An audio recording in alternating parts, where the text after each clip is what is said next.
I did the most riskiest things. I took 3 Xbox 360s, 4 Asus monitors in box in the middle afternoon with all that equipment and just walked towards the museum. I hadn't told Michael about it. I hadn't told Atlanta about it. Hey, we're just going to make this work. This is going to benefit all of us. I was working at a soda and candy shop, managing the museum, running Barrier Fight Night, K through 5th tutor, I think like 2 other jobs at the time. Immediately, I was like, fuck this place, dude. Dude, I'm kind of good at fighting games, huh?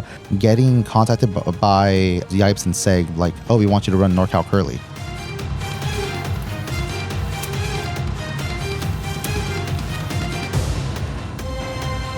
All right, everyone. This is a very special Madhouse podcast.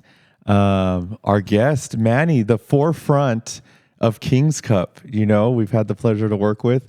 We got a lot of questions for you today in this, I guess, supposed haunted house, you know? So welcome. How do you feel? Good. Thank you for you guys having me on here, and welcome you to, I guess, my workspace. This is the Foundry office, and not a lot of people actually see what happens up here. Everyone just sees what happens downstairs. This is just our home base, or base of operations. I have my office literally right behind Dakota over there. And then, this is where I handle most of my day-to-day operations here as a facilities manager.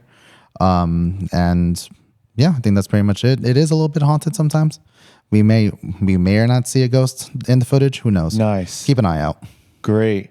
I'm excited today to talk about, obviously, what we did yesterday and what's been going on, but we're going to backtrack far, because I am curious, like, about your roots in the FGC.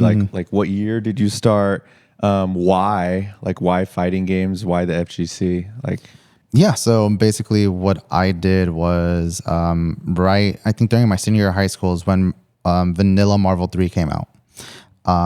I happened to go to GameStop a lot for midnight launches because I knew a lot of the staff that worked there. And it's just the one thing that my mom let me do, like, late at night. So she's like, he's going to go play some video games or whatever. And it happened to be like a few blocks away from my house. So I would just go there. And luckily I met two distinctive people, one of them being Dimitri, or Gendi, from the KOF community. I met him there, just started talking. I think I met him at a Call of Duty launch when we were just like chilling with a mutual friend, I think. Then the other one was Jesse Cortez, who used to work for the Structoid back in the day, who used to be more, I believe, a community events manager. And I would see them, hang out with them, talk to them. And during the Vanilla 3 Marvel, I would just be playing with friends, hanging out with them, and just seeing what could happen. And then during the end of senior year, I chose to take a gap year. I decided to say, I'm not going to go to San Jose State. I had a scholarship for business.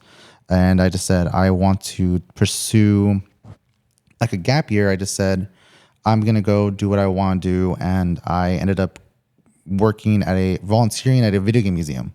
The museum was called the Museum of Art and Digital Entertainment, or the MADE. It is in Oakland. And we started working there. We got our physical space. And it was around that time that Southtown Arcade had closed its doors. And when that happened, Dimitri, we saw each other at another midnight launch, and he told me, can we do fighting games at your place? I know that you talked about it being open and things of that nature.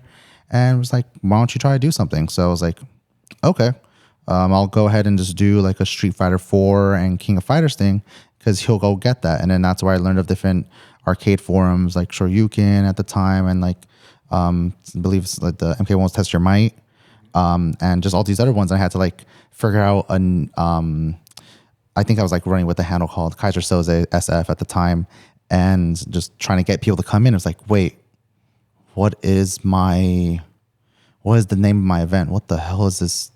Like game night or whatever the hell. It's like, fighting games, Bay Area fighting games, Bay Area fight night. And then it just stayed that way. I was like, okay, that's what my group is called, Bay Area Fight Night. And I progressed doing those tournaments for the first 2 years, got like a good amount of people, started doing, I want to say it was weekly. I was like, I bought a bunch of monitors with everything.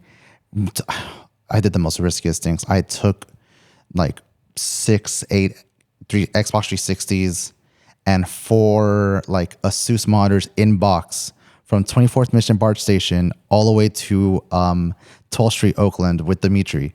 And we would just go that and then just in the middle afternoon with all that equipment and just walk towards the museum. I'm surprised I didn't get robbed because we did that for like 2 years. Well, oh, so it wasn't just like a one-time thing. You guys were taking like trains and stuff? Yep. Bing, And bing, just- bing, bing, bing. Just like every week. That's why like I'm surprised we never got robbed. Wow. Yeah, to never get robbed. That is insane. Like, okay, well, shit. And then so Bay Area Fight Night, like how was it like coming up with Bay Area Fight Night? Just doing that over and over. Did you see like, I guess the success or like it getting bigger and bigger? Yeah, I mean, seeing the success of Bay Area Fight Night was actually, it was slow. It was not as fast as what people want it to be. But I was never looking at it as like, oh, I'm going to be successful. I'm going to be like these other places. I was just like, no, I'm just going to keep on doing stuff. I ended up doing this like Rambat seasons because I saw like what Southtown did. I was like looking at them as like a blueprint. It's like, oh, Rambat seasons are nice. You use that to sponsor players. And I did that for Melee, Street Fighter, Marvel 3. I think the Street Fighter and Marvel persons denied my sponsorship because they already at that time had sponsorships. But I sponsored 2 Melee people. I believe one got 33rd that year, and the other got like around 96 to 156 in placement. So just doing that was something I did continuously, and I just did a lot of other side projects. Yeah, that's crazy to hear about, like you taking the, the subway, the train and stuff and back and forth. And then how did you just start, I guess, getting connected with other, organizations and stuff and everything? Yeah, that was just lucky coincidences. It was one person, like meeting Dimitri got me in contact with like other, like at the point they were just working with the iPlay winner or Tenno at the time. But would just go to tournaments regularly because they enjoyed the games. They were just players themselves. They would see what my production is, and they would ask me if I was doing any bigger events, if they want to, do production for it. And they did do it for me a few times. I finally found this spot on 20th and Mission in San Francisco. It was a co-working space and just pulled I think it was like 3-4 weeks turnover time that I just had the event happen. I think we had maybe 60, 80 players of Street Fighter, Marvel, and Melee. I remember that specifically because I had to like go to my aunt's house a block and a half away and lug a giant CRT by myself just because we needed one more for so just a bunch of people seeing me in the Mission with like a 20-year-old TV, be like, move, get the hell out of my way, this shit heavy. And yeah, it's like hanging out with like all the iPlay winner people got me major opportunities to run things like NorCal Curly. It was in a time where I was starting to play my, I guess, officially first game competitively, which would be Ultimate Marvel vs. Capcom 3. I don't like to count that. A few times I used to go to Saramonte in Daly City and I used to play in Melee tournaments. Okay. Just because I didn't know what the hell I was doing, but yeah, I was still getting like maybe 9th or 10th. And I guess there is someone I do want to shout out is there's a company that did work. The first company that I worked with was CGC, who used to do stuff out of the Academy of Art University. He actually helped me set up like kind of the foundation of what I want to do in terms of how to manage how to run a bracket. He gave me advice of like, you should try to just make sure you get like your winner set done, your loser set done. Because I came with no knowledge of how to run a bracket. It was like I saw challenge. I'm like, okay, I'm just gonna go ahead and put person A here, go to B, and then continue on. And like, I didn't know what the hell seeding was. I didn't know how to do all that stuff. I had the people yell at me, be like, yo, why am I seeded this way? Why am I playing my brother first round? I'm like, I don't know. And then I had to like learn through trial and errors, like, and sometimes That's all it has to be, especially with a grassroots niche like tournament organizing, like video game like event management. You have to like realize these things don't come easy if you don't know what you're doing or don't have a support system. Nowadays, we do work with people who are willing to help you, but it was the wild, wild west back then. We didn't know exactly what to do, or if you didn't talk to anyone because social media wasn't that extensive as it is now, you have to like find those connections then and there and then just move forward. Yeah, damn.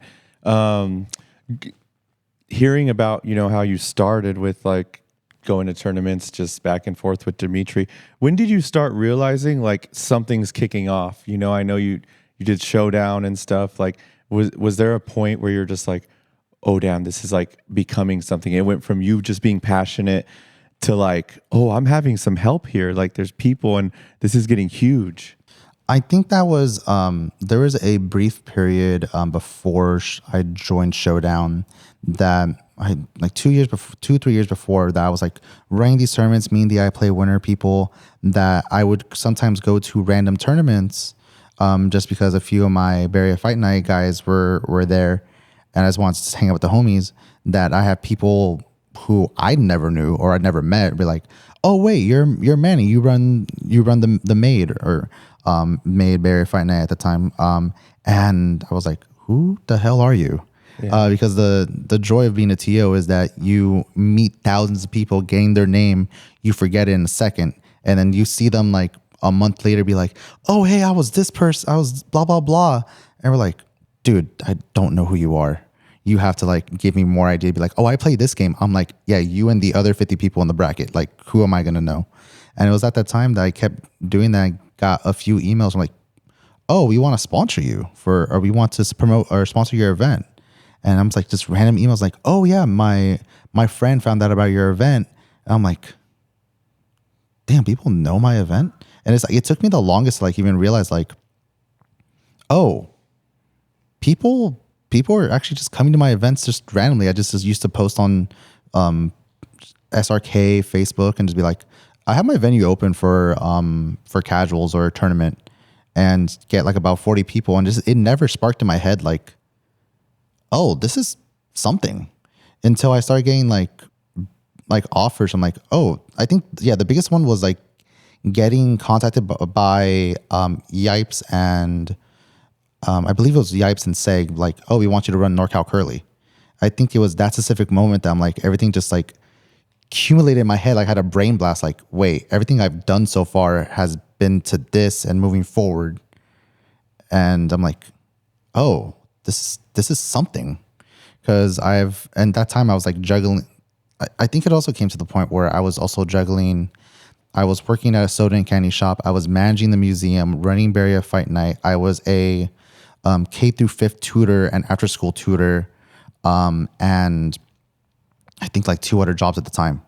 Like at that period, I was like hustling everything where everything was just autonomous. I was just running from job A to job D, E, and then just somehow making things work. The thankful thing was during like my video game tournaments and stuff like that, I would sleep at the museum. I would sleep on the floor and then just leave in the morning because I was too goddamn tired. And my events ended after 12 and Bart doesn't run that late. So I was like, I don't have money for an Uber. This shit's too expensive. It just started. So I was just like, I'm just going to sleep on the floor. I think I ended up like grabbing like some cardboard. I think the first time I ever did that, just like, I'm fucking cold. I'm just gonna stay here. So I gotta wait like 6 hours, and then I just go home. And then, yeah, just like that whole moment of brain blast of just getting hit by Yipes, who at that point is like, everyone's like, who's heard of Marvel has heard of Yipes. Yeah. It's like getting that recognition. It's like, oh yeah, I've seen what you've done with your tournaments. Like I've seen you get players from all over Cali. Like, and they weren't even just talking about Marvel. They were talking about like, I had heard of Mango from Melee, hear about my tournaments and be like, I just walk in because I had to like go grab dinner for a few of my crew, and then like come in, I just see Mango there, and I'm just like walking in and I'm just like turning around like, is that Mango? It's like, yeah, he came from like SoCal just to play in this. And he's like going to another tournament. I'm like, huh, this is interesting. And he was like, oh yeah, no, I've heard of your tournaments for a while. Cause I was at that point, I was streaming with like, someone was like, I think like a dream capture card or something like that, or a Wixel, or I forget what it is. It's like a very cheap capture card nowadays. And like, it was just the basic, like 2006, like, video game footage. If you remember, like back in the days of seeing like streams like that, it was just like that. And it's like, oh yeah, no, I enjoy them. And I'm like, just the recognition is like it.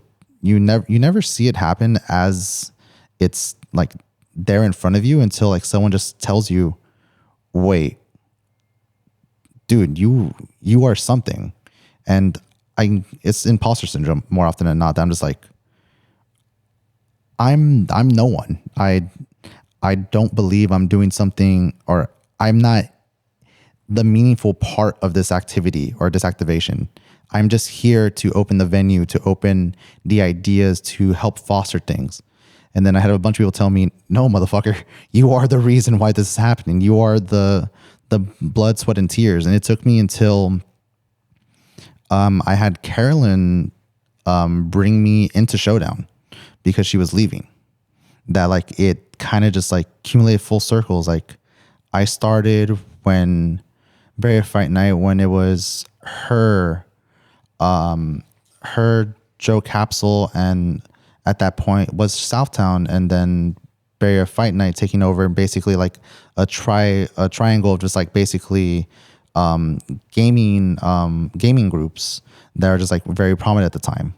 And when she stopped doing stuff to go work for Showdown, I kept doing my stuff. And then when she had to leave to Capcom, I think like her words is like, oh, I can't think of anyone else who could take over what I do. And to this day, it's like trying to like remembering that part is like, am I at that caliber? And do I actually believe I am? And then over the years, it just kept getting bigger and bigger challenges with like meeting companies like Capcom. Like, can you run my game launches? Can you run tournaments for major events? And it like I had to make sure I did it right, and I did, thankfully. And I just couldn't. I think even to this day I still have that syndrome. It's just something that never leaves. Yeah, what pops out in my head is the Daigo and Lupe fiasco. Yeah. I didn't know where it was held. But I seen it live, and then it came across my mind when I seen this place and you mentioned it, and I was just like, whoa, like it was here. Like what the hell? That's crazy. that little bit of history. Yeah. No, yeah, I still remember like I still have like the photo of us, the Showdown crew and like the Capcom group just taking a photo legitly like right behind you guys, Dakota and Atlanta, like just legitly right behind you, just like all of us is right there just like smiling and cheesing, just like Lupe Fiasco's just right up front. And it was like, it was amazing to see. It's in my head, I don't even I tend to like even distance myself from the idea that I was actually there at the event. I kept thinking that I was like working at the time. So I don't even remember even like facilitating or doing things for the event until I see that picture pop up on my Facebook memories. I'm like, oh yeah, no, I did run like 8 brackets that day because I had to do speed tournaments before they did the main event. And I was like, in my head, I'm like, no. I didn't work with Lupe Fiasco. I didn't work with like celebrities or like with the mecha like Capcom themselves. No, that was Caroline. It was like, then it's like, no, I see the photo. I'm like, oh no, that was me. Yeah. That's a crazy one to hear about those things and like being part of it now and stuff. But obviously with all that happened, COVID hit, you know. There was kind of like we went into like I would say a second dark ages of fighting games. 100%. Where, you know, like how was that for you? Like I assume that there was a moment where you were kind of like on the fence of like, should you keep going with like this stuff or not? You know?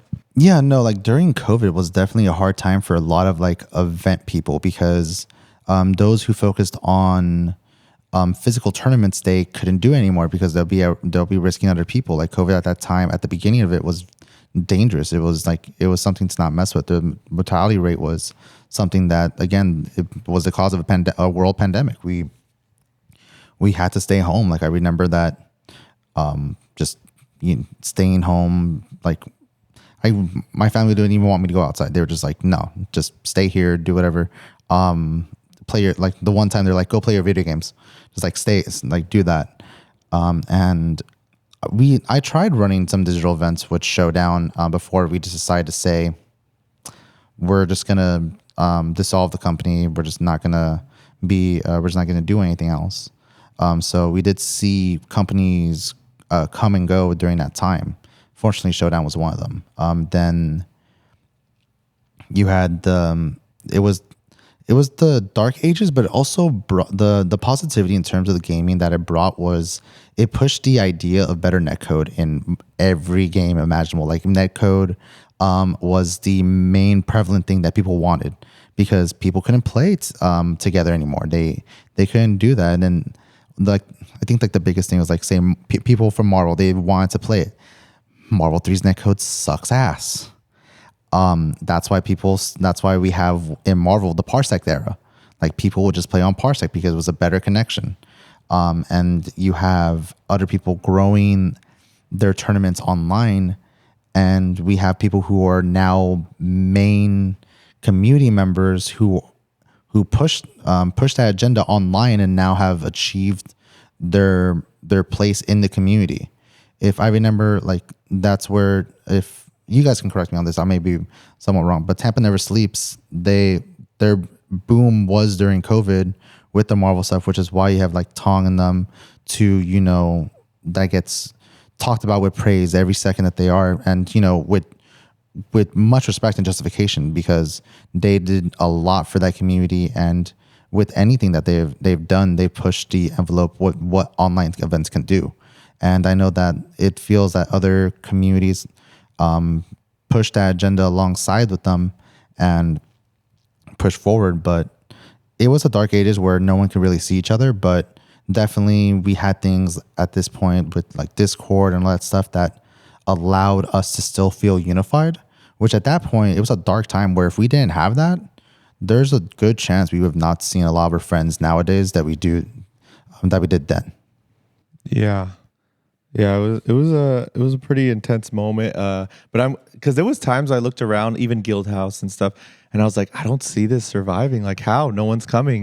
We can't socialize. Like, I guess everything's going to be tournaments online, and that was kind of scary. Something that I always wonder, that I would think other people wonder too, is like when I come into the Foundry, right? Yeah. I just see this huge venue, and I'm just like, how did you come across this? Yeah, so basically with that, so I left Foundry operations. So worked with Showdown, but I also worked with Foundry on the side, helping the old owner with doing bar backing, security, and just like little random odd jobs. He would just ask me to help, like just do manual labor, just because during Showdown events I would always be very communicative with their team, very just understanding, and then legitly with unfortunate timing comes great opportunity. My dad had passed July 28th, 2021. And that week I remember was a King's Cup that Monday. And I told him that I had an opportunity with an old coworker. The old owner here, he told me that he was giving up the venue, and he's giving it to someone new, but he wants me to meet up with them. He wants me to just say hi, see what I can do, because he as much as that him and my old boss had like a not the best relationship at times. Just like if you're working with any client, sometimes you have good days, sometimes you have bad days. It is the part of the business. He always looked up to me to basically try to help bring the venue to new lights and stuff like that with the events that we can do, try to push the envelope. And he had hope in me. He was just like, I want you to meet him. I want you to do that. And thankfully, the new owner liked me. He was just like, "Oh yeah, no, he's a nice guy, very chill, keeps to himself." I was like, so I started doing events. Well, not doing events. I started working for him, like on and off, from I think August of that year. I quit my job in VR to work with him. Then he gave me opportunity to do a game night that year in November and December. The first one was nice. Had about a bunch of people come out. Then the week afterwards, Omicron hit. If you guys remember the second big variant of COVID. So as much as that, I can do this again. The world just said, nah, go back home. So then still stayed on unemployment for a time being. Then in March again that year, we decided to pick up the partnership again. They had like some small events, so I would just be there as a house manager, help them through it, things of that nature. And then we kept working together because we had more consistent events, and believe it was almost a whole year afterwards, I think mid-June, that I officially became on payroll, like actually making decent money for like me and my mom, and got the opportunity to I can do game night again. So I believe in that time, November, December, I forget which one of those months is when we brought King's Cup, the first King's Cup first King's Cup into the Foundry. Because at that moment we worked out of Emporium at the time, because we kind of moved away from the original venue at Slate in 16th and Mission. So after that, we just kept doing it. The owner was hesitant at first because it wasn't making the most money, because at that point we just want to get more money because it's COVID, and in that time it's like money rules all, especially with a venue this size and all the cost it takes to it, and especially my pay. That we just want to make our events seem good. But I think out of good faith, he's allowed me to keep on going with the event just because of the history and the community that we've fostered here, and basically my ties to this venue as well. That if I leave, they're kind of really fucked sometimes, because I'm here day in, day out with almost no days off, just because mentally I'm like, I got something to do here. It's going to do it until my body just says, no, stay home and just rest. Yeah. Yeah. So I guess what I'm curious is the side through someone else's view about us, going into, how did you first hear about Madhouse? Like, was it maybe like Dakota came up to you? Was it maybe just a tweet and you were like, who are these new guys? Like, what was your introduction to like us and everything? How'd you hear about us? Oh no, you were right with the first one. Like I heard from you guys from the grapevines about like there is like a new someone said like a new like circus show of like the FGC in town. I was like, what the hell do you guys mean? Which is like something that you guys do say more often, is like you guys are just like you're traveling all around everywhere. And I was just like, what the hell? And then immediately I look at your guys' logo. I'm like, oh wait, those are the old Showdown colors. So I was just like, okay, I fuck with it. Then you were exactly right. Dakota came to talk to us. I don't know if you were eavesdropping the conversation that me and Jimmy were having, because it was the first event of OTG. So me and Jimmy went to go support them by giving them like either some monitors or consoles. But also, I know Neo was asking me for advice because he was like, "Oh, where should we put stuff?" Like just basically like layout management, like what makes sense for this area. Like I've never been to the venue before, so I have no idea, but I'm just like looking, surveying, just like giving them the best advice that I can. And then at that time, it was like maybe 3 weeks before our first King's Cup with Street Fighter 6. And we're just like, how the fuck are we going to get all these consoles? Because this is PS5. We're not in the PS4 era anymore. We got to spend some cash right now. And in there, you don't know how, I forget how you interjected or what, or if we just happened to be talking in the vicinity and you just happened to just walk by. Or I don't remember that part. Well, if I recall correctly, I was sitting there and I forget what game I was playing. I don't know if it was Street Fighter or it was something, right? Or I was just practicing like MKX combos because I had brought my own console out. But I heard you and Jimmy, and I vaguely recognized you guys from the esports arenas days, specifically Jimmy. I just remember. I'm surprised if you even recognize me from those esports arena days because I never went to those that often. It definitely was Jimmy, right? I remember Jimmy's Jimmy 100%. face. He lives like by there. I had a this is probably another story, right? But I had a memory about Jimmy where he was having a very deep conversation. And again, I was eavesdropping, right? Because I just, it's not even like something that I actively do. I just kind of hear everything around me, right? And if I have like a weird thought or a weird emotion tied to it, then it just sticks with me literally forever. Otherwise, it's just all random information. But I remember Jimmy's face. I heard you guys talking, and you guys were debating on whether or not you should run it on Steam Deck. Oh, yeah, because you were testing that option because we were talking with Val at the time. And we were just like seeing how it was, and then we were like seeing all the FPS issues that was having at the time, and just like trying to make sure we get the controllers, things of that nature.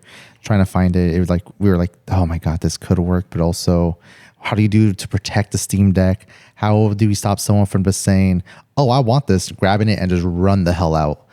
At the time, it was a relevant conversation as well because we had Madhouse's PS5s that were there.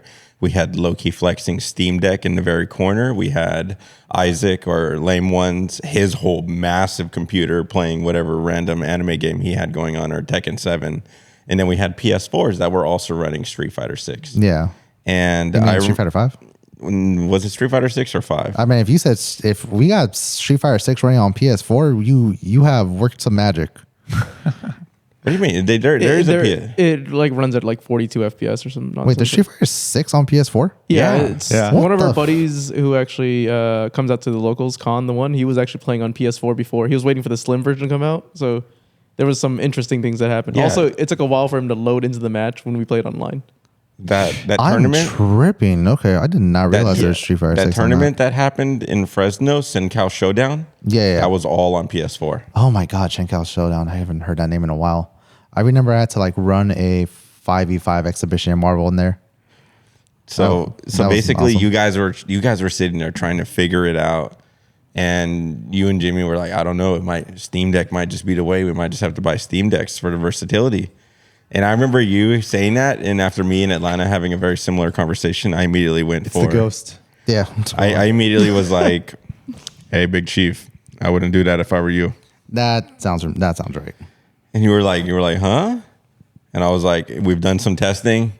I don't know, low-key flexing there in the corner. We've done some testing on the Steam Deck for Street Fighter 6. I don't think it's gonna work out. And you're like, why? What's up? Like, and I was like, well, you should just run it on PlayStation, right? Like Madhouse, we run all our games on PlayStation 5, and we've never had a problem. And you look at me and you're like, oh, do you work for Madhouse? And I don't know why at that time I looked at you. I'm like, no, I am Madhouse. And you like the look on your guys' faces were just like what? Like, what are you talking about? Like, what's going on? And it kind of in that moment right there, right? Like you guys are like, well, we need consoles. And I was like, we might be able to help you out. You immediately were like going into business mode. Like, bro, let's talk. I would love to talk, about see if you can provide us a competitive rate. We'd love to rent your consoles. We'd love to do this, that, and the other. And I was immediately like, no, man, like, how many do you guys have a stream, right? Because at that time, that was my biggest focus. Yeah. My biggest focus wasn't necessarily like, hey, let's get venue fee, let's get money, let's get whatever. I was like, let's make our stream as big as we can. And since you guys already had a Street Fighter stream and you guys running multiple games, well, hey, let me highlight some of your other players, right? Let's really highlight the community. Let me run your Guilty Gear stream. And granted, Guilty Gear is not my favorite game in the world. It's like, no, it still is going to benefit everybody. You guys get consoles for free.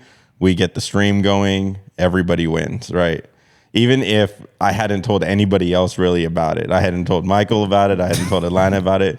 Multiple times now, I've just done I'm like, hey, we're just going to make this work, right? And like, even if it's just me driving out there in my car by myself, this is going to benefit all of us, right? Yeah, no, like during that whole conversation, it's just like looking past, it's like you just fell like an angel, just like into her lap, just like in that scenario, just like, oh, I'm like, if we talked anywhere in the venue about that conversation, like this would be a whole different conversation. We have never probably would have talked as soon as we did. We probably would have like conversated later on in those months, especially after like the first or second event that we were done, or if I traveled more. But it was just the right moment at the right time for you to be listening to that conversation and that everything transpiring the way it did and has been since then. Another point to that is, if I did not have a conversation with Caustic earlier in that night about me, again, I gave Caustic a blank check earlier that night where I was like, if you need help, I will provide you consoles. I would like to see this expand, in this direction. I'm a big fan of Oakland, just being an A's fan, being in that city so much. I would love to see a different community here, and then in turn try to, hey, let's build up your community. I'll build up my own community, and maybe we can have some sort of region battle, right? San Jose versus Oakland. Have a little bit of representation. Me not really understanding that. It's like, no, people are just willing to drive everywhere, right? Yeah. The same people we're seeing in San Jose are the same people we're seeing in Oakland. So because I had that conversation earlier in that night, that already had my mind working. So when I had when I heard you guys, I was just like, all right, well, let's just keep this ball rolling. Okay. Wow. So it was like, if I would have heard that prior, I would have been like, damn, that's crazy. Hey, good luck, guys. But but it all ended up working out. So, and then in turn, like that's why Cartridge Cartel, the following day after that, I went to go visit them, and I was like, well, I'm already helping out these two other guys. Why don't I help out you too while we're at it? It's just rapid fire, just like expansion. And that's exactly what you guys did over like, how long has it been at this point? It feels like it's been years, but it hasn't, which is wild. I am unsure if we joined King's Cup at King's Cup 17 or King's Cup 19. Well, also we did take some time off, so it's like the numbers could be a bit skewed, but like overall how old is Street Fighter? Like it's a year and it came out 23 July 1st or June 1st. June 1st? Yeah. Okay, so it's about a year and a half. Almost a year and a half, year and 4 months to the day of this podcast. Wow. So that's just amazing. Yeah. And this is how I envisioned it. I envisioned it through an email. I felt like Dakota just emailed you.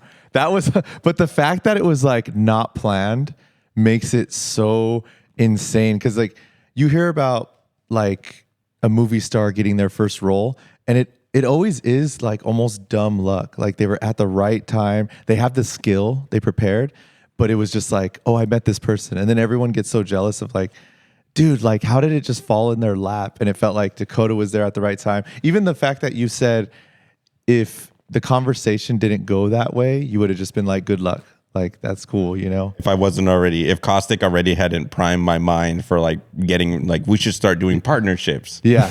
And it's just within an hour, it's like we now have our second, third partnership, dude. We're on a roll, man. Yeah. So it's sick to hear about how you guys met. And what I'm really curious about is you in Atlanta. What was the introduction between you two? I think that would have to have been the first King's Cup, King's Cup that you guys joined into, because I don't think that, or perhaps it would be the second one actually. The second one, because the first one I couldn't get the day off. Oh, that's right. So I was like, oh shoot, and then I'm also afraid of SF at the time. Now I'm like, that's not so bad anymore.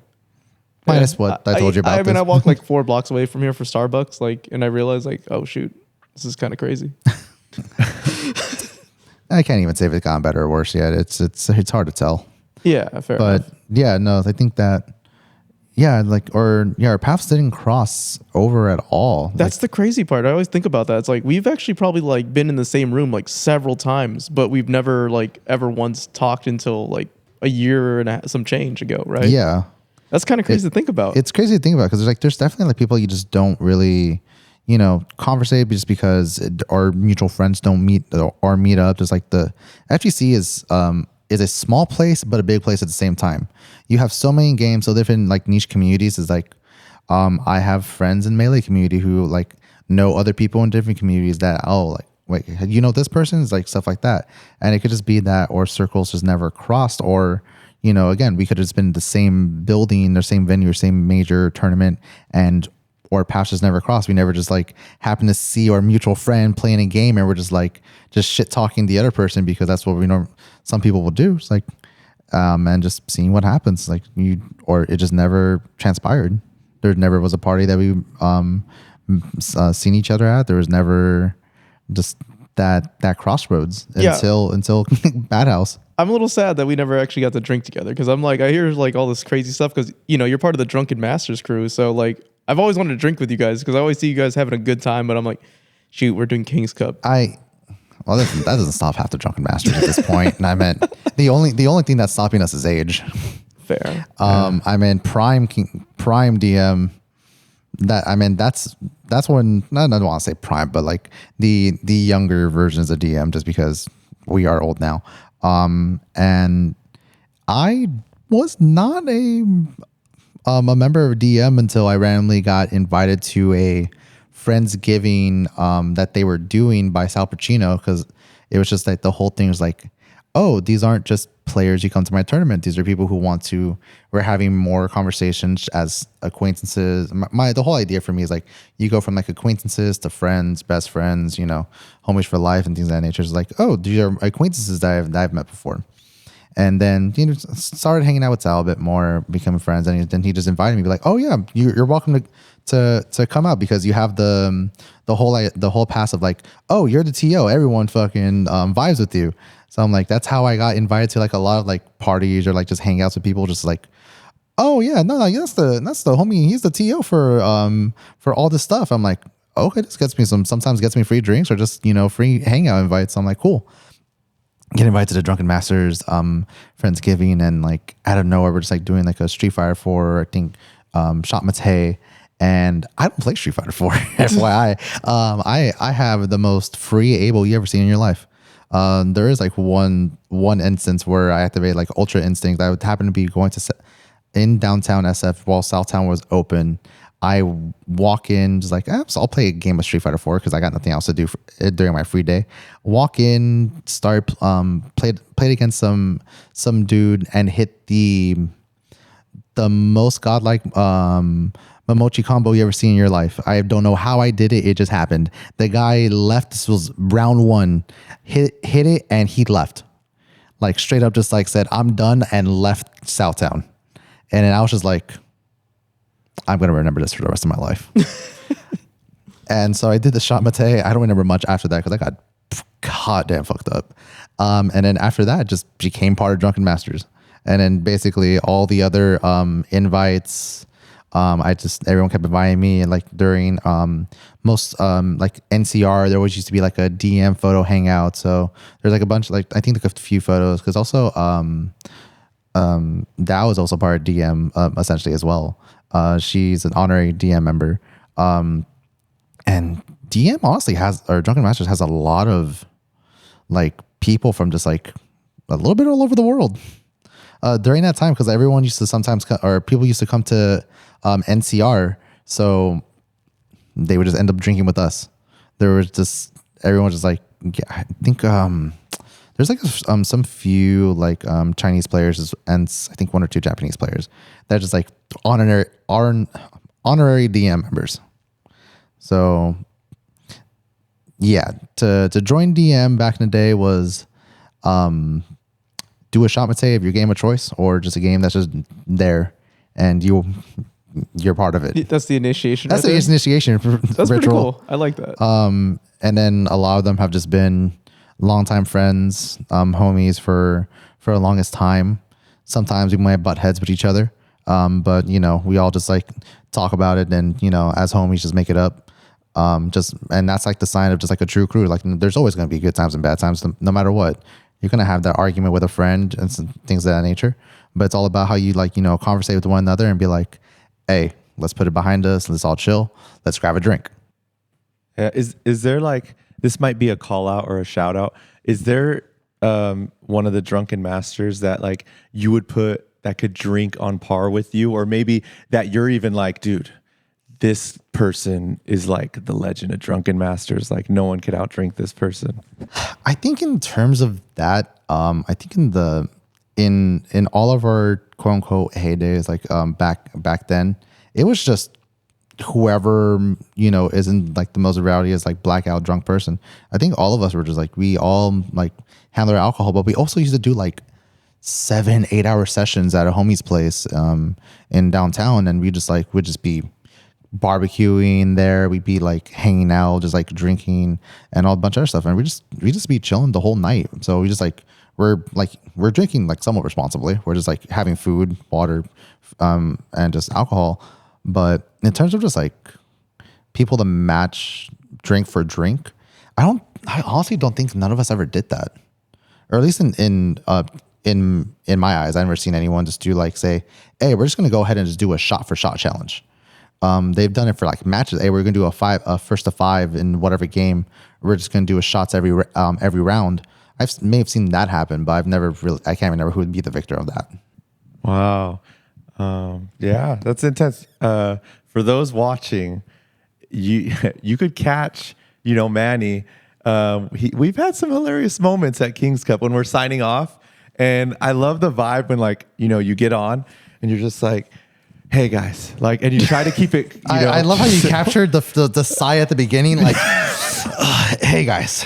And you're just like, and then there's a vibe where like we all look at each other and we're like, he's about to go on one of these rants, and like it's just like a cool, good content, moment where, because when people get drunk, you're one of those drunks that you pour your heart out there. You kind of like, you're just like, dude, this is amazing, like what's happening, and sometimes all of us like we feel a certain way, but like we don't express it fully. But you've been there where like at the end of the night, it's like, this was a good sign off because you're there just kind of like pouring your heart out. And I love that you're an honest drunk where you're like, guys, I'm a little drunk, but here we go. I'm about to say what's on my mind and stuff. So it's awesome to see that. Yeah, no, I can say like, I'd like to admit that I'm an honest drunk, because like, but also it's like the fact is that, again, it goes to the whole idea is that what we've made here over me doing this since about 8 years ago with Showdown, interacting here, that going off the history of this venue and what can transpire in terms of fighting games and just video game culture as a whole, there has been moments where we see people like coming to the space, meeting people that become friends, romantic partners, even get married, things of this nature. I've seen people who've had these success stories from my events. There's communities that get fostered that basically, turn to everlasting friendships. That goes to like me more DM, me more the people from both the Smash community, Tekken community, Dragon Ball Fighters, and Guilty Gear, all these other groups that I allowed invitation into the Foundry over the years, because for a good part of the time being, joining Showdown, there wasn't really that much terms of options. There was always just whatever Smash game there was and Street Fighter. So there always was only those two games there, and they would occasionally would have Marvel here and there. We always had Marvel on the side, but we would introduce Marvel into the fray of the games. Then new Tekken 7 comes out, then Dragon Ball Fighters, Guilty Gear, all these other games that, bringing more members of the community into here and seeing the progression of allowing all these communities remember what Foundry is, what game night is, to what we are now. I think the only thing that we lack here is more casual gaming, but that was because nowadays our tournaments take the whole floor. Before then, we used to have a bit space, and the unfortunate reality inside the main floor, there used to be a giant quad screen that used to be like the Mario Kart setup, where we just had people there. One of those TVs unfortunately broke, which is why I never brought that back. And we used to have a rock band in the front room, like back in the day, where people would just sing their hearts out. Oh dear God, the front bartender hated it because some of these people couldn't sing for the life of them. And I remember just seeing that as like there's the aspect of community from competitive gaming to regular gaming to what we are now. It's just like it's especially after COVID, the whole sense of community, family comes very strong in terms of the idea that we have here and what people have from us. It's like we are just a tight-knit community who travels from city to city, from state to state if they want to be more competitive. But no matter what, they know that our events, whether it be digital, live, and no matter how they're seeing it, they know that there's people here who are gonna try their best to make things happen for the sake of for the community. And sometimes some people think that it's for themselves. It's all about the money. And if anyone who's ever been a tournament organizer or anything like that, and I can tell you straight up, it ain't about the money. Because dear God, if it was about the money, I wouldn't be doing this. It's a pure passion project. And it's always been a passion project because the ultimate reality is that events are such a volatile industry that you could have good things, you can have good days, you can have bad days. You can have good years, bad years, doesn't matter. That all it takes is, a certain period of just like, you can't get the events to happen, sponsors don't work, or anything in the nature, or like just a bunch of like negative things that happen, or the worst thing to me is that you just lose passion into it, that you succumb to like, just the flow of the motions of it is just, it's just an event. I'm scheduled to do this. It's whatever. You lose the passion of it. And people see that. And unfortunately, people tend to act negative towards it. They're like, oh, this is just a cash grab. I don't want to do it. Like we've seen tournaments like at a random, like this is tournament A. It's happening here. It's sponsored by, what's a horrible thing? By Prime or anything of the nature. And people are going to go to it because like, it's a cash grab. But then you just, you see people pull the, people just say that it's like grassroots is dead. Like it's not profitable. And sometimes it is and sometimes it is. But if you have the passion to make things work, there is sometimes a line away. There could be an angel who drops down to be like, hey, I can help you out in some way or another. And, elevate the thing that you were doing that you have the passion for and make it better than it was before.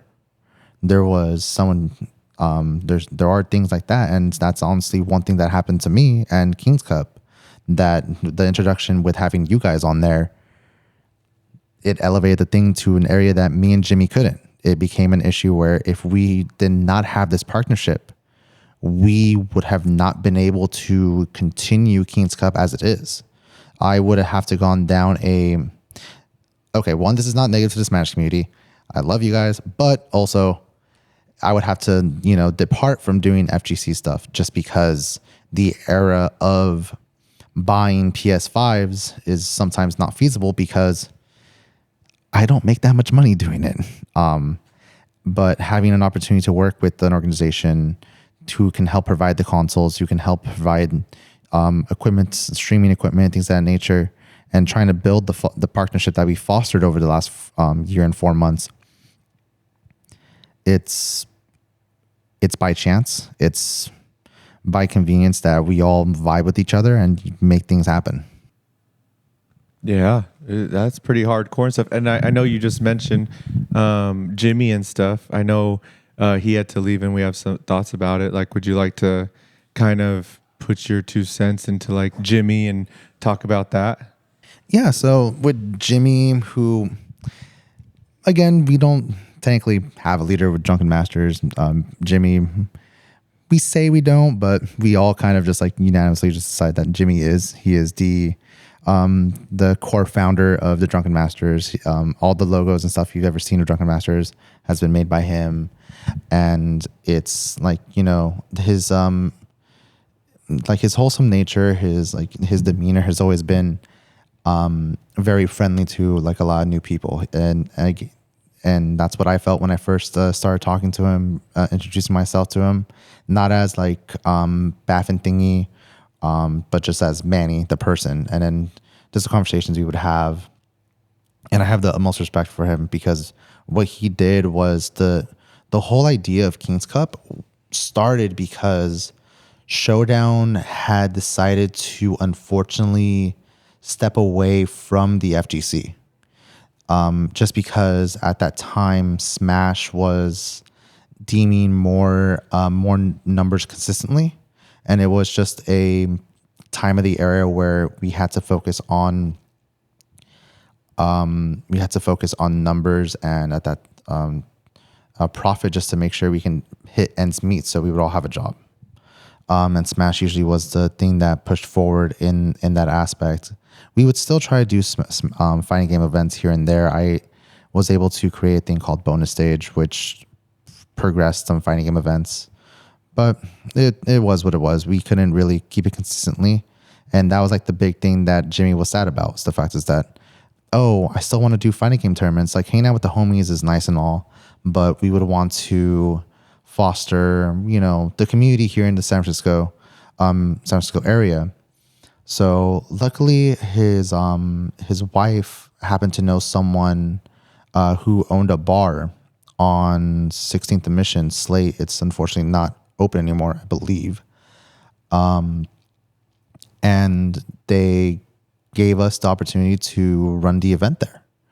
So that was like the first King's Cup. It was everyone. It was the most grassroots thing you can see at that current age. Like, everyone brought their consoles, monitors and stuff like that from their houses and just placed it on. We didn't have tables. We had like stools that we had to put all the consoles and the monitors on, and we just had to it was a little awkward sitting while playing matches, but we just made do with it. We did Slate there, or we did King's Cup at Slate for a few months, and I still remember that was like I think that was like one of my best Street Fighter 5 memories, was that there was one time BJ Unchained had happened to go there with a bunch of fucking South Bay players, and I happened to be fighting him like round 2, and I surprisingly won my match against him. It was like a nail biter, like last round, and he looked at me, be like, "Hey, no way, I just lost to Manny." Because everyone was just like, "Hey, Manny's not a good player. He is not at all. This man's just a TO."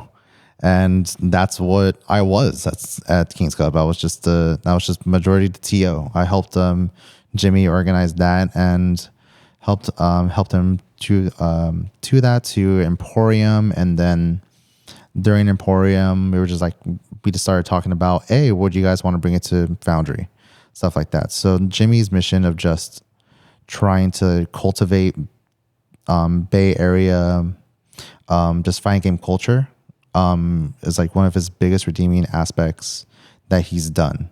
He wanted to push the idea of just making things happen for the community, and given the unfortunate circumstances that he had to leave his position of like running King's Cup and leaving it to us now, it's sad in its nature, but it's also just an opportunity to grow what we've had in homage to him, and to say thank you for the opportunity that he laid down for us, to making King's Cup one of the more notable tournaments in the Bay Area nowadays. Yeah. So yeah, I hear Dakota in Atlanta. You guys talk about Jimmy and stuff, and Atlanta, you a lot too. Like, anytime you talk about Jimmy, you're just like, man, we need him back and stuff. You're like very passionate. No, honestly, I love Jimmy. Like, I think he's wonderful. I think every time I talk to him, it's always a good time. I respect his passion. I love the fact that he helped bring us in and really promoted us and really helped us out quite a bit. Like, when he said he was stepping down, I was genuinely scared. I was like, I don't know. This is a lot, Yeah. And he believed in us, and so far we're doing it. So it's amazing. So I got nothing but good things to say about Jimmy. Yeah. It's great to still see him. He was here last night. It's great to still see him come out and just hang out. There is actually something I'm so glad I just remembered before we start talking about yesterday and the future and stuff. I don't think I've told any of you guys, but I actually got to see what the Foundry was back in like the week Dragon Ball Fighters came out. I entered the tournament here. Hell Pockets was here. Apology Man, which I already know this. What I'm about to say is probably going to get cut out. But thanks to the Foundry, used to work at Namco, right? Bandai Namco. He told me everything about Dragon Ball Fighters, like the DLC characters and shit. And I was just here with Cherie. We were hanging out at the Foundry, and like my introduction, I was like, whoa, like what the hell? It's like one of those hidden gems where I was like, okay, I'll go to this tournament. Cherie actually recommends, she's like, yeah, there's this Foundry in SF, you got to check it out. I was feeling good that I was like pretty good at Dragon Ball Z. So I entered, and like the fact that you guys had that stage, you guys had like a little stage right here already and stuff. And I played, and I was just like, whoa, this is crazy. I didn't get to come out much. That was like my only time. Dragon Ball Fighters came out like 17, 18? Something like that. So like I got to see it, and then years went by, and then obviously this happened. But I got to experience it once, like you working, and it already looked amazing. When I went here, I was like, this is sick. I like this. It's a Bay Area thing. Like it's in a bar. The bar, anytime a local's at a bar, it's just, I love seeing like regulars come in, and then there's the tournament, and then regulars are asking like, whoa, what Tekken? It's still around, like this and that. So my experience, it was cool. And I don't think I mentioned that to any of you guys about like that was my little introduction. And thank God I came, because I got to hear like little, his little spill the beans on everything. I'm like, I don't know why he's telling me this or why I deserve to hear this. He tends to do that some a lot. of it, I was kind of like thinking, he has to be lying. There's no way. And every character he said, lo and behold, obviously, it was all true. I was like, holy shit, awesome. Yeah. And with talking about right? Like he helps. Yeah. Yeah. It doesn't work for any company. I'd be surprised if he did. He just has a lot of ears. He has a lot of people telling him stuff. Yeah, he does. When was the first time you've been to Foundry? Actually, the crazy thing is, the first time I went to Foundry is when we worked Foundry. And actually, that made me a little sad, because I was just like, I didn't realize where I was at and like who we were working with, like who's done all these amazing events. I'm like, so that all of it blew my mind. I was like, when I had the sudden realization, I was like, wait, this is where like Justin Wong and Daigo fought in Street Fighter 4. Like that blew my mind. And like, I remember watching the footage again of like, I believe this is like footage of Daigo. He had a translator with him. It was like a POV from like Gutex at the time, checking out the Foundry. I believe it was a cross counter video at the time, right? Or I could be mistaken on that one, but it actually showed the stage and everything. And they were actually walking through this alleyway. So I went back and checked it out. I was like, holy hell. Like, this is nuts. I'm standing in history. Now I'm working history. And that's honestly like one of the unfortunate things. I was like, damn, I really would love to attend an event here, but now we're doing the events at the same time. We're making the memories for other people. And that's beautiful to me. Yes. What year was that when you mentioned DBZ and everything down there? So, I mean, obviously we could probably you're going to obviously check it later, Google but it, the week Dragon Ball Fighters came out, I think it was 2017 or 18. I'm not completely sure, but it was 2017 or 18 for sure. 19 maybe, but I'll be surprised if it came out. No, I think it's like 16, 17. 16 or 17. Yeah. So yeah. Yeah, because I've been here 2017, 2018. Protagonist brought me here. Okay. Protagonist. It was me and my girl. We drove out here, and I brought my controller. He's like, we're going to a video game tournament. We're going to the video game bar. And I was like, all right, cool. And I show up, and I'm like, where's the Mortal Kombat? They're like, nobody here plays Mortal Kombat. It's all Street Fighter. And I was like, wow. Immediately, I was like, fuck this place, dude. I loved it. I always love a venue with a stage. I love venues that make players more nervous, where, the lights are on you. Like Zombified mentioned Madhouse when it's at the band hall. When they walk in and see our stream, and Zombified said it great. He was like, dude, I felt like I was in like a news report and I was going to be on TV or something, like just all the lights and stuff. And I like that. They need it because it's like training for majors. So when I came here back then, and I'm like, it was rare to kind of see a stage and the projector. So we're playing and I could see, and I'm just like, whoa, and like people behind me, and I'm just like, damn, this is nuts. So it was great. It was a great moment and experience. And when I heard we were going to take part in this. I love when we get the opportunity. Someone gives us a chance, because I feel like nowadays, like, it's tough for us to kind of hype you up and just tell you who we are and how we do it, because a lot of people are good at bluffing how good they are at something. And 100%. Right? And we see a lot of memes about like, damn, I completely bullshitted this job application, but I got it. And now I don't know what to do. But I feel like we're the opposite. We're like, it doesn't do us justice to tell you what we do. It's kind of like, just give us one chance and see what we do, you know? And No, 100%. I'm glad you did. I'm glad. It was awesome that now we all see what we're capable of, kind of thing. So going into, I guess, last night, and since we've been working together, right, and the future, how did like all you guys feel basically about what's going down?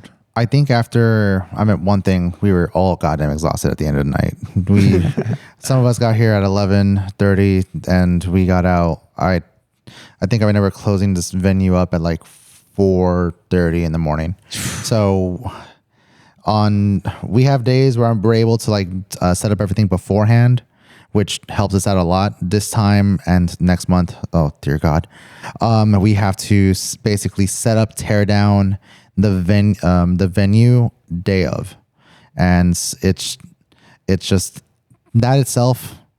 It is tough on the body, but the whole event itself was amazing. It definitely surprised all of us that we saw the numbers that we did pre-reg before we even opened the venue. Was that I think while me and Alessa were getting coffee, it was at 133. I think right before we even started, it reached about maybe like 150 or things of that nature. Those are the numbers that we see right before we close check-in. So to see that the numbers that we've been doing have been growing more and more, we start like, again, starting from the beginning of King's Cup, like where we just had, it was just the homies. It was just like, plus like one or two other people. It's like maybe 14 people in the bracket, to now where our lowest game is now 14 and we're like hitting cap plus on certain games. It's, and not just like then everything else is lower. Like we're just hitting consistent numbers on majority of our other games. And it's just amazing to see from like, Street Fighter 6 definitely brought a resurgence of more players, new players into the scene that we weren't expecting. There have been a bunch of new talent that has arose from Street Fighter 6 coming out, and all these other games. Basically, a fresh like reskins of like different games. We have Marvel 3 making a resurgence. With that, you have Guilty Gear getting more and more updates. You have Grand Blue that like, you know, has been given support, and all these other games, and we're just seeing these numbers reflect in this. And it doesn't really matter if we do Tekken, Street Fighter, third game, fourth game, we can still interchange that. We still get the community coming out because we've shown them what we can do, and the community feels welcomed and accepting to what we've done. And I think that's the biggest takeaway, is that we now have the ability to have other communities look at us and be like, can we have our game here? Can we get this game at a Foundry or King's Cup? And we're just like, we'll think about it. But it's like seeing these other communities come out to us, be like, oh, we really want to. It's like, we'll go ahead and tell them, like, if you can send the traction to us and let people know, we'll make things happen. And I think that's the biggest thing we can do. In terms of like how we've been doing production wise, everything like that. The streams always look awesome. Seeing the production that we have with working with groups like OTG, and seeing what is, the scale that we're at right now versus back then, it's amazing, to say the least. And I think that we can push forward more and more as time goes on. Yeah, I was just happy to be part of it yesterday. Like, Dakota, I know when something good is happening, you start doing martial arts, you go like, you're just like, and I'm just like, success. That's success, like in its form, physical form. And I'm just like, all right, so someone's happy that what's happening. How do you feel? Well, because if I'm out there like fucking around, like doing stances and like martial arts, and it means that I have nothing else to do. And it's like, if I have nothing to do, we're probably in a pretty good space. And I could say, I tried my best to run Tekken as smoothly as possible. And we got casual started pretty early. So I felt like a lot of the Tekken players were pretty happy with the performance. Yeah. It was awesome. And Atlanta, like, I know it's cool to see how you kept your cool yesterday, because there was that moment, right? The TVs went down for a second. And when stuff like that happens, I know it's chill. And I kind of like to get people nervous. Like, and I was kind of calling you out. I was like, hey, like, it's going down, Atlanta. Can we count on you? Like, and you were there just like at your most coolest that I've ever seen, where you like, it was almost like you didn't hear me, and you're just like, okay, we're gonna get this, and it was pretty quick. We figured it out. You got a round of applause, like and I looked up, I see El Cubano Loco in the chat, ATL please. I was like, yeah. So I love just seeing that, like we're this entity now of like, hey, we know what we got to do for the mass and size that it is. We've been trained to like deal with it, where when we first did the Foundry, it was pretty overwhelming, because I'm like, damn, like we do our weeklies and stuff, but the Foundry is a whole new level and everything, and it's like, whoa. But now this feels like, okay, we're used to this. We've done this so much that I love that we're used to it, because now it's like, let's go bigger until we're not used to it, until it's like kind of like, oh shit, this is kind of scary, No, yeah, and it's like I don't know where the hell I started saying this from, but like it's like for King's Cup, especially after the whole the injection of you guys coming into it, I've just been saying at this point we're not a local anymore, we're a glorified regional. Yeah. And that phrase has hold its merits so much over the last 3 events. It has been it's growing at a pace that, one, I'm glad we're able to take it for what it is and not be overwhelmed, and still take it to still finish within a reasonable amount of time. For me, I would only think of an event didn't do well is if we went on old school Wednesday night fight times where we're ending at like 3 a.m. Thursday morning fights. Thursday morning fights, exactly. I remember I used to go to one of those. I went to one of those for like my cousin was getting married in SoCal, and it happened to be during the time of the Marvel Wednesday night fights. So I happened to go down there. Oh my god, I saw so much freaking Morgan Dooms there. Gee, fucking annoyed the hell out of me. But I was like, you know what? They're not gonna end at like 3 o'clock again. No, make it like 3:34. And yeah, like for that, I'm like, dear God. And there's no buses over there. It's like I didn't drive. I took the public transportation. I had to wait till like maybe 5 to finish. So I was lucky that it ended that late. But no, I think that we have our amount of people and we still finish relatively on time, which is honestly, it takes a lot of skill and understanding of like how to run a bracket, how to do stuff, or just like how to, take things in strides. And it's something that we are doing immensely well at this current stage, because there's some people who would see this giant bump and they would just lose their nerves. Mm-hmm. And it happens more often than not that they just don't know how to deal with it. Yeah. It's intense, man. Just seeing where it's all going and stuff. Do you guys like have kind of like your thoughts, just where you want us in the future and what, us all working together, right? Mm-hmm. Like what's next for all of us, I guess. I mean, I've always said this, right? My ultimate goal, or at least I can't even say my ultimate goal, but my next goal is I really want to see an event. I want us to hit 256 attendees, right? And I don't know why that number sticks out to me in particular. Somebody else, it might have been Cheeto, right, who put that in a tweet, was just like, hey, is this even possible to support a local at this size? And granted, while I don't have like the complete hardware infrastructure yet to support that in a single sitting, like all of us, just like King's Cup, like we're just going to just go, right? 256 people all start right now. I think we are getting closer to that, right? If we were to spread that over like a 2-day event here, 120% that's possible. Like just like even if we had like 200 people sign up for Street Fighter, right? And we had 2 pools, we had a 1 p.m. pool and we had a 3 p.m. pool. Like that would be very doable in my opinion. With that in mind, I really want to see how far we can get this venue.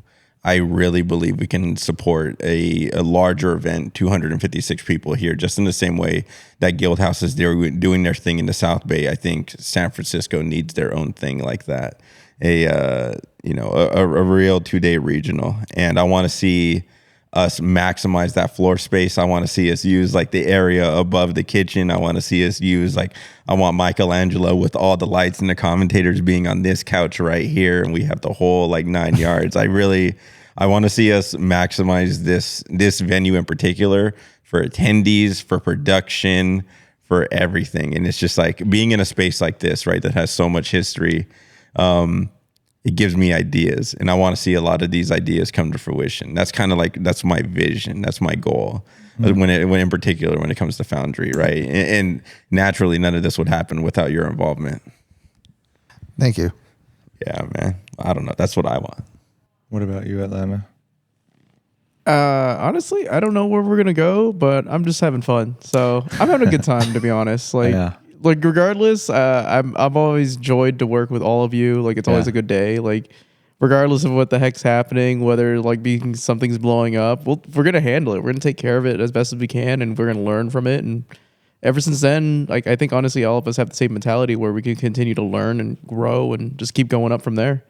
So I like to see where we go from there. Honestly, it seems like we have an idea on where we want to go in the future, which is 100% maxing out this place. Like, I mean, when you brought it up to us where we could actually start doing commentary on the balcony on the other side too at a certain point, like that idea, like that's mind blowing to me. That's going to look amazing with everyone in the background and everything like that. No, I can't wait for things those ideas to come to fruition. There's definitely like things that we gotta do technologically to make that happen, but we'll get there sooner or later. With as time goes on, there's going to be different things we can make it easier and more accessible for us to have our commentary here up in the mezzanine. Show off the stuff. We're doing little more improvements with the visuals. The visuals that I put up last night, people were just like, they were raving about it. And like everyone just like, it was like a pure like Madhouse event. You got the logo on the sides, you had the Madhouse as they were coming in on the floor. Like legitimately people like kept seeing people like, oh shit, the hell. There were several people who came up to me last night who I know have been to multiple King's Cup who said, I didn't know Madhouse ran King's Cup. I'm not kidding you. Yeah, actually, we haven't really 100% like thrown it out there. The people who know, right? Yeah, that is true. Yeah, but and honestly, like we did want to carry the legacy of what you guys have done for us, and we're gonna go as far as we can with it, of course. Yeah, there were like, because we've always said that anytime anybody ever approaches, right, or we always want to give thanks to like other communities. We always mention the Drunken Masters because I tell people, I'm like, dude, we only started here with King's Cup 19. There were 18 other events prior to me even knowing this thing existed, right? Yeah. Like I was like, dude, we didn't really start this, right? We're just trying to empower even further what was already created. So we always got to give thanks, right? But it's just funny, like we're at the point that we're at now with like the stream, and then like you see all the stickers on the consoles, and they're like, yeah, man, we thought this was just a whole DM thing. And I'm like, hey, dude, well, I'm glad you're having a great time. Yeah, I mean that is something that I guess we really haven't really talked in out loud much about, was the fact that this is like just like a DM Madhouse production. I guess the whole DM parts revolves around me at this point since Jimmy has stepped down. But I meant, if I'm the first one to say as a DM member or anything of the sorts, this is a Madhouse production ran by Drunken Masters in terms of I'm the one who helped get this venue. I won't be goddamn on. I ain't doing no TO shit anymore. I got 5 other things to do up around this SOB that I will admit at the start of it, I did try to, take the reins of like trying to do TO stuff. That was like back when it was free to get in because it made it easier. But now that we charge the door just to, help pay for production costs, to help pay for, our things that need to get done so we get to have more, toys and things to work with for the future. I had to put multiple priorities into making sure that runs well, trying to figure out how to best utilize the space. I work alongside more with my bartender, security, house managers to make things happen. I can't be on the floor when I get people asking me to do this, do that, and I have to leave my post, which is, as a TO, shouldn't be happening because you have to make sure things run on time. Mm-hmm. So unfortunately, I had to swallow the pill, be like, no, I can do this, to be like, ain't no goddamn way you can do this and everything else. And I have to give the reins up to other people. And, it just happened to be the case because I had to, running the brackets, be like, hey, I need you to run the bracket for me real quick. Can you do that? And, after 1 time, fine, 2 times, yeah, what the hell are you doing? 3 times, just put down the reins, old man. Just go off and do what you need to do. And it just happened to be that situation. Like if there's other events that I don't have to, run the whole goddamn venue, I'm down to help TO and other stuff.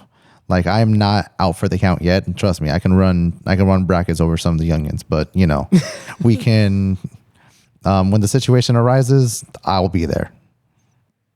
I like to hear that. That's awesome. Something I always wondered too is the success of all of this, the amount of people that come out. I've wondered, it's been 3 things. I'm like, is it because it's a monthly? Monthlies are really special. A lot of people come out to a monthly, but then sometimes I wonder, is it the location? Like it's a great location.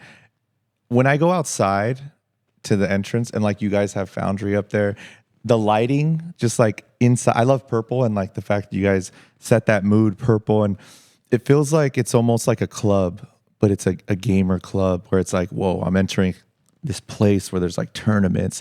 Or is it just how long you've been doing it, right? Maybe you just made so many connections. What out of those 3 is probably the number one reason King's Cup is what it is? I think it goes to, it's a mixture of everything. Going to the aesthetics of the venue. We didn't start implementing the red, blue, purple scheme up until a few months ago. It was because part of the whole idea of I help run a lot of aspects of this place. I had to learn how to do lighting, how to do the projection, stuff like that. So one day when I had enough free time, I was just like, what colors do you want to do? Because I, even before you guys got on, I knew very basic lighting and stuff like that. And the fact is that to me, it feels an homage to both Showdown and Madhouse when I do the colors, because the color schemes have always been the same. It is the red, blue. So I was like, it's a color stack that I've seen here at the venue in my head multiple times, thinking if I could revive Showdown to do that. So I built the color aesthetic in homage to that with the idea for you guys. And I just immediately, I think one of the things is in Jujutsu Kaisen, during the second season when Gojo's and first does hollow purple, he just talks about mixing red and blue, and was like, I won't do that. I won't do that on the floor. That's legitimately how I started just doing the idea for the color scheme. In terms of the frequency of it, I never want to do a weekly at all. I never want to do bi-weeklies or anything of the sort here, specifically because one, I do know how hard it is to find parking here. Some people already have a negative stigma of San Francisco. So I wanted to make sure that we can go ahead and utilize the event to what it can be, which is, in terms of doing it monthly, gives people more of a reason to come by. It's always the FOMO of oh, I went to this King's Cup. You should have been, man. You should have seen this. There was this match. Julio won for the 18th time in a row. Things of that nature. There's always like something that, draws people in. And if you do it in, there's places that can get away with it. And meant no disrespect to Guild House, but they strive as a gaming bar. They strive to, maximize what they can in their field. That isn't the Foundry. The Foundry is a private events venue. I'm given the opportunity to run my event, given the fact is that it is a blackout date for other events. We, in the future, if, Foundry ends up being more successful, gets more events, there aren't going to be other days in the week for us to do things without, having to say, we're going to this event's going to get canceled. This event's not going to happen because it got bought out by someone else. And that's something I don't want to happen because with the past, with Showdown, we've had these events that like, oh, we're going to go ahead and do this big Smash event. And then 2 days before, the old owner told my boss that the event's canceled because someone paid the blackout fee to take over the event and is paying a lot more money to make things happen. And it's just the state of business. Like, I can't disagree with it. I have to, we want to make sure that the place that we're going to be, having our stuff at is going to stay there and maintain its profits. So with the idea of it being monthly allows us more frequency and more guarantee that we can do things. And it also helps us promote our stuff, work with other people. At the beginning of last year, I was working with different sponsors. We had 2 drink vendors. I had 1 artist come in to do a artist booth here. And those are things I want to be able to give them opportunity to promote long stand form content to, make things more notable for them and as well as us. We want to be able to use all the other events that you guys do as a catalyst to bring people here and use here to bring them out there. It is a group project that intertwines with King's Cups now because it is basically the grandstanding event. It is basically the big event that everyone looks forward to for months. And we kind of seen this progress with how many people are pre-regging at this case, and that whole idea and concept is proving its worth. And I forgot what the third question was, or it's the aesthetics of the venue, the frequency, and so for me, it was either location, if that it's a monthly, so it makes it kind of special, and how long you've been doing it. And okay, and again, I forget about myself all the time. I don't know because I tend to play in the shadows a lot. I don't really, when I say to Jimmy and them, this is a Drunken Masters event, this is a you guys thing, I tend to just work in the background. I don't tend to put myself forward. But when it came for this event, I had to be the forward face. Those people weren't there for me because they didn't know who I was coming into this door. But at that point, they are my customer. They are, soon to be acquaintance. They're, there are people coming to play the games. And at that point, it's all about the hospitality. It's all about the, service industry. I've been in the service industry for a decade and a half. I've been doing stuff since I was working since I was 14. So understanding the idea of giving good customer service, making sure it holds retention, things of that nature is, it's beneficial to make a business work. So they're here for fighting games and not me.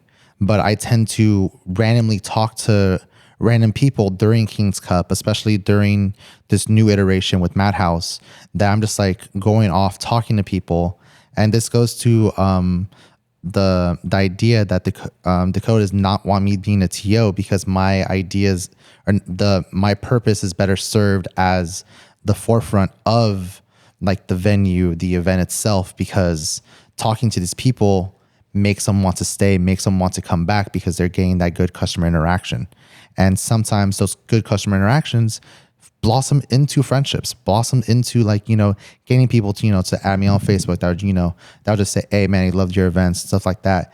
Hope you're doing good. They'll, they want to, they don't see me as a face of the venue or a tournament organizer. They see me as a person. And to gain that connection allows other people to see the venue in a different light. And it's that type of mentality and structure that I have with it that I believe helps people want to come back more. It's seeing all these people come into the venue when we start the event. They're just like, I'm shooting like small quips at them. They're like, saying what's up. We have like a small 20-second conversation while I'm taking their money while they're waiting for their Venmo to, transaction to go through. And it's with these little quips and stuff like that, that people are recognizing me as, the forefront of the Foundry and Kings Cup. But also someone like, hey, I want to talk to you more, or things of that nature. And it's stuff like that. That's like, this is a wholesome community and I want to bring people into here. And I guess that's how I'm using myself as a catalyst to bring people in. Yeah, it's amazing stuff. Good words. Do you guys have any like question maybe I didn't touch upon or something you want to get answered or anything? Or do you have anything maybe you're like you want to bring to light that we haven't touched up on? I'm trying to think of something right now because my brain has been rambling for a bit. But if you guys have anything for the moment, do you guys I have can try any to think something before we wrap up. No, honestly, I just want to like say like what got you into Godzilla, because you're probably like one of the biggest Godzilla fans I know. Like it's kind of ridiculous. Like when I brought up Godzilla -0, your eyes just. Okay, so I grew up loving kaiju films for the longest time. Even as a kid, I would always just enjoy watching. I think I rewatched Godzilla vs. Mechagodzilla at least 80 times in my childhood before I was the age of 10. Same thing with freaking Dragon Ball movies. I'm a goddamn weeb. You can look at anything and you can probably just see I like a lot of anime and like kaiju stuff. But I was like, I would watch this and I would just grow up with it. And at that time, it was a big connecting point with me and my cousin. We loved like the kaiju films, anime stuff. So we always that would be like the one thing that we used to conversate in, that because more often than not, I was always like the black sheep of my family. I never really talked too much. I was never like into their jokes or things like that. So I just did my own thing. But just like ever like an anime or like Pokemon game or something like that, it would be like the callus to push it. So that's like was the memory of like why I did that. It's like oh, it allows me to talk to my family. But then nowadays I'm just like, I like big monster go rar, and I fucking I just love it. So how do you feel about Godzilla like 1999, the one in New York? Toho bought it so it can never exist. So I mean, it was the first one to show that sometimes Americans shouldn't adapt Japanese property. Dang. I like that movie. I like the Doritos commercial too. I like the Taco Bell commercial. That was growing. That was like I was like 5 or 6 or whatever. I was like, I grew up with all the other ones. Biolante was the one I had on VHS, but I had so much fond memories of Zilla. And then looking back on it, like, wow, that movie was trash. Yeah. No, like just looking at it and just roasting, that's one thing. But like looking at it, be like, that's a good movie. I'm like, burn your eyes. You have no idea what good cinema is. Wasn't that the movie where they promoted it like crazy? They promoted it like crazy. Yeah. It was like it was an idea that they wanted to like, we can do an American Godzilla, and we can make it great. But no.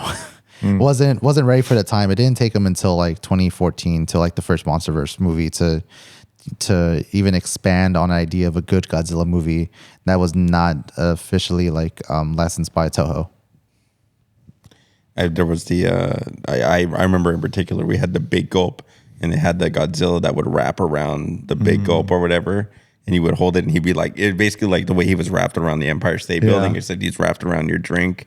They had the cartoon. I had all the fucking toys, dude. It was like it was the sickest. Yeah. Damn, there was a cartoon. Damn. Oh my god. There was 2 cartoons.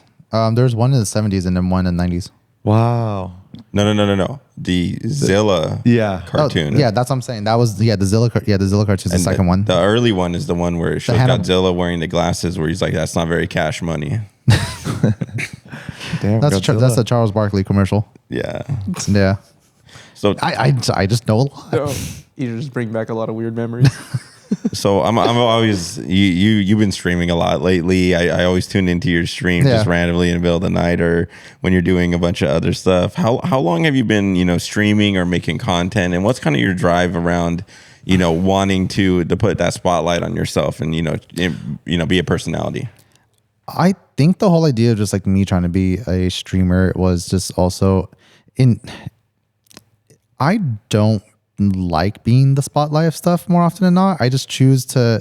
It's weird. It's, again, as someone who like is coming to do a podcast and is like at the forefront of the face of a goddamn event.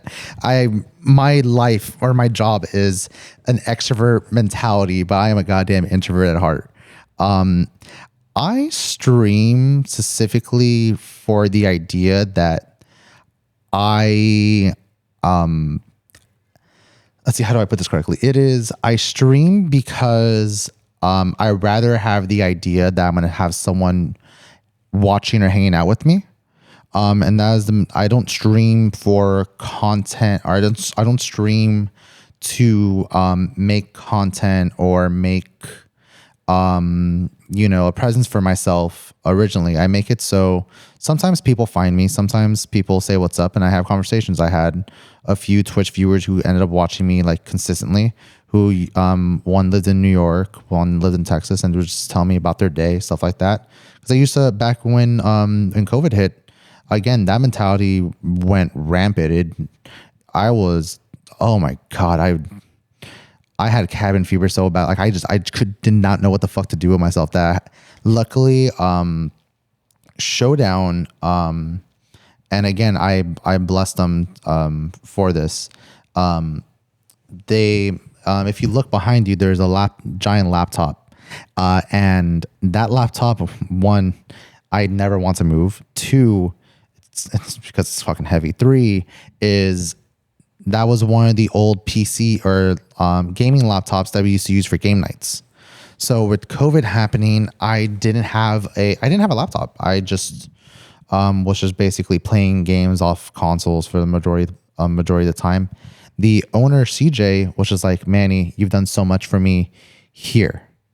I want you to have the laptop. Keep it. It's yours. So then with that, I just like, oh, what can I do with this? I was like, okay, I'm just going to stream just because I got nothing else to do and neither does anyone else. We're all stuck at home. So I just used the opportunity like goddamn hundreds and thousands of people who did the same thing. Everyone was a streamer. Like everyone at that point after like March or April or June or July, their bio, Twitch streamer. Because that's how you want to mark yourself. You're like, oh, I need to do this. Or the hashtag Twitch marketing or like some like small streamers, which is like popular by a bunch of people, just like watch my stream with no information. And I just did that, played games, did like speed runs, walkthrough, or like playthroughs and things of that nature, and sometimes play with friends. But at a certain point, I have a small drive to play or stream more because all my friends talk about doing content creation like a motherfucker, especially like when we go on trips to like Japan. Like go on my trip to Japan last year, I went with a group of 4 people plus me. And they were like, we're going to make so much fucking content in Japan. We're going to fucking vlog and do all this shit. And I'm just like, motherfucker, it is day 12 and we ain't fucking streamed a shit thing.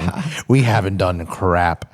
You're like, why haven't you? Because I don't give a fuck. I'm copying all your footage. You have it in a giant Google Drive. I'm taking what I want. If I want to make content, I will. Because I'm just like, one,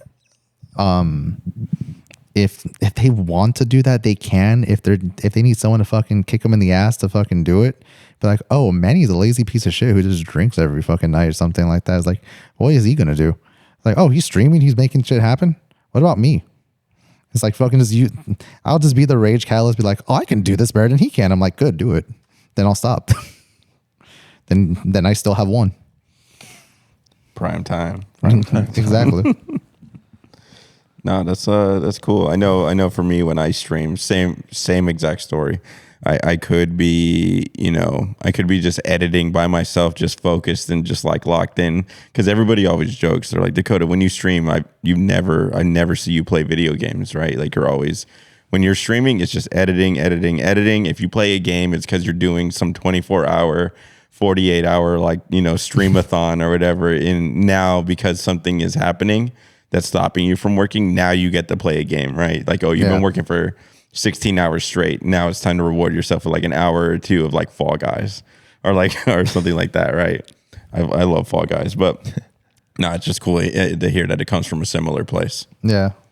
No, I love Fall Guys too. When that game came out, I was so close to having opportunity to be on Twitch Rivals for that. What? Well, because the whole Twitch rival things that was ran by 10-0. Oh, I was unaware. So I was like, I saw that. I'm like, I want to use my old school connection. Like I want to call 10-0, be like, hey, my team can run, because they even did a NorCal Fall Guys thing. What? Yeah, they did. Yeah, and it was just like it's that it was like collabed by the homies, because I think BJ had a team. I forget exactly what it was. I forget who it was, but you saw that be like, no, that is, we know this homie group, we know that homie group. It was so transparent. Like if you knew, you knew. But then I was just like, oh, it's a NorCal Fall Guys thing. Like it's all FGC folks. And I was like, damn, you should let me in there. I was about to whoop all their is there an overlap between like Fall Guys and FGC people then, dude? Am I just like in that group then? Not anymore. Fall Guys is falling down. Yeah, nah, there definitely was. Cherie loved it too, so I was like, yeah. So Yeah, there was actually a lot of fighting game content creation there. Yeah, I think at the first 3 months of that game, I had like 300 crowns. Dude, Were you the one who stood at the very end, just knocking people over, preventing like people from getting in? No, that was my friends. I decided to go, but like, hey, I'm not going to be that toxic. At least not at the beginning.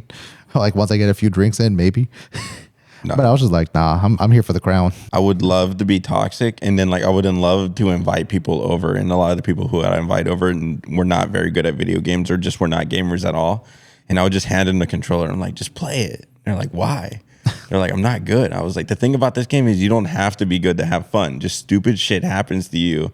And it's just the way everybody topples over on each other. It's just funny to see everybody struggle. Like it's just a bunch of uncoordinated like characters just all flopping around and stuff, right? Just try your best. And maybe you make it, maybe you don't. That's just the fun of it, right? Versus me who's taking it like real seriously and stuff. And then like you said, like now I'm like so good at it where I'm just like, nah, I'm just going to try to ruin other people's days, dude. I'm just going to... Now my enjoyment is no longer about like winning or getting crowns. It's just about tackling people. Just like it's about making them install the game. Yeah.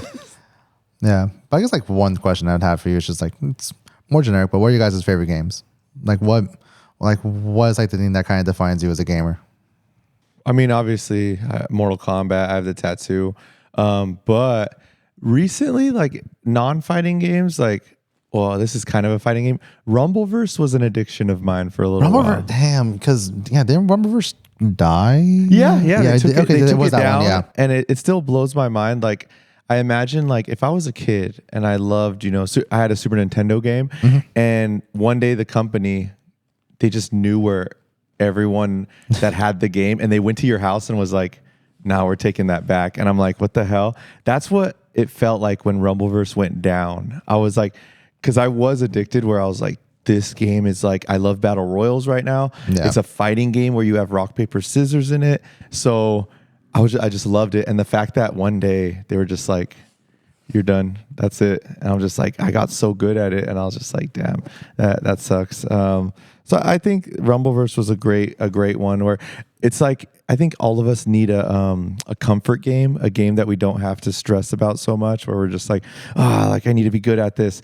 It was more like that kind of game. So shout outs to Rumbleverse. I hope it comes back. Yeah, and honestly, I didn't even bring this up earlier. It's like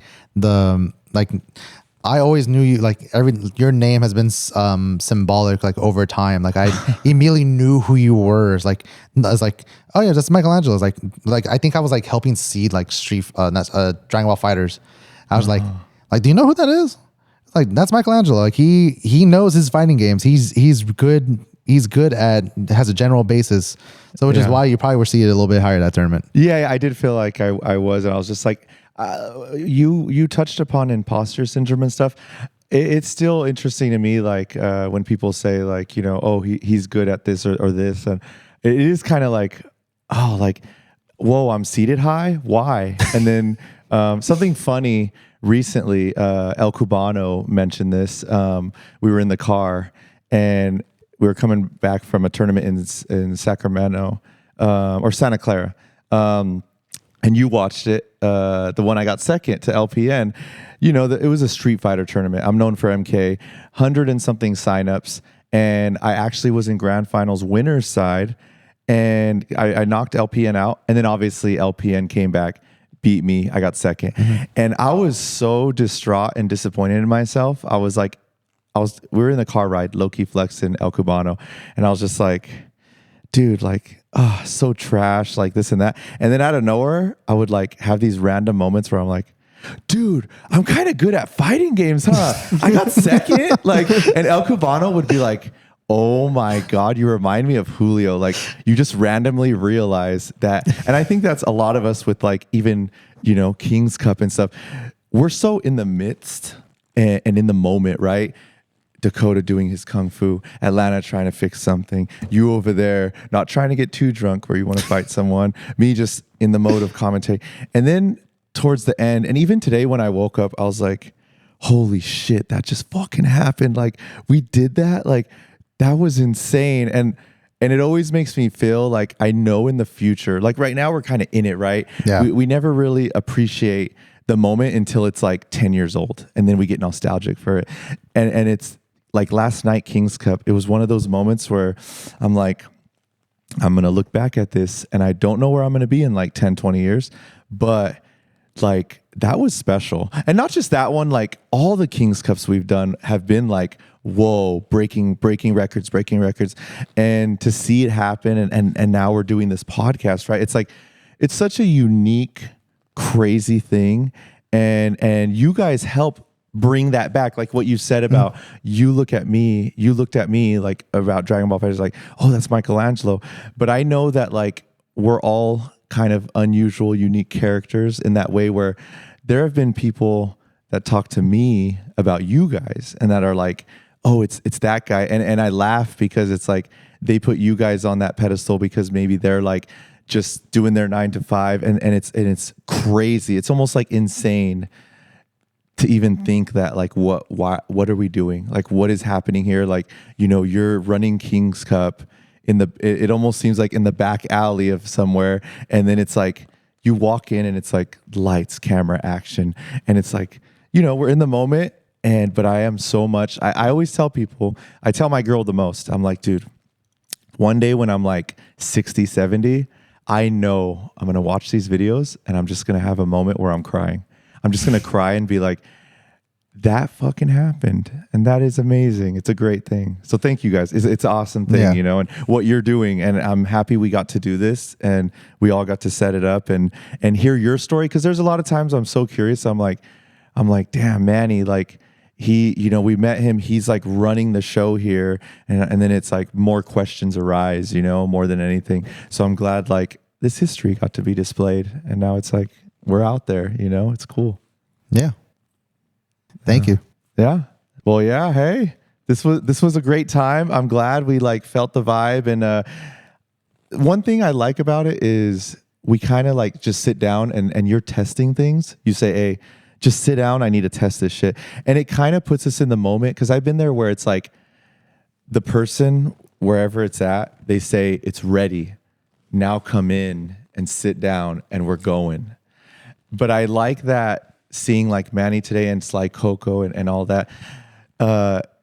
You set the mood. We set the mood, right? It's like where it's like you need to test things. So it's like just bullshit, you know, cuss, talk. We're not filming. it lets us warm up, right? Just like in fighting games and stuff, we need a warm up. So it feels good when we do that, and it kind of just like, we dipped our toes and we ran with it, and we're here and we did it, and it ran smoothly. I think this was a great one. I loved how much you talked, like the way you talked, what you needed to say. Sometimes guests, not like sometimes we got to bring it out of someone, you know what I mean?